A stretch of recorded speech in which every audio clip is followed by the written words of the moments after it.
ઝાલોદ સહિત જિલ્લામાં જિલ્લા ખેતીવાડી અધિકારી દ્વારા કમોસમી વરસાદના કારણે થયેલા નુકસાનની સર્વેની કામગીરી હાથ ધરવામાં આવી।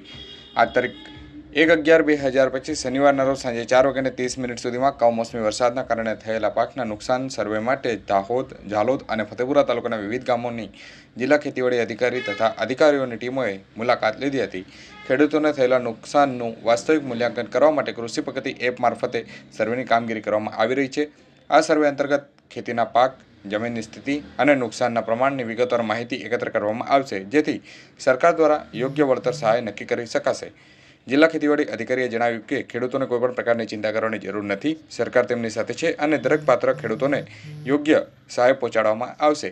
જો કે કહી શકાય કે ઝાલોદ તાલુકા સહિત જિલ્લામાં જિલ્લા ખેતીવાડી અધિકારી દ્વારા કમોસમી વરસાદને કારણે થયેલા નુકસાનની સર્વેની કામગીરી હાથ ધરવામાં આવી છે।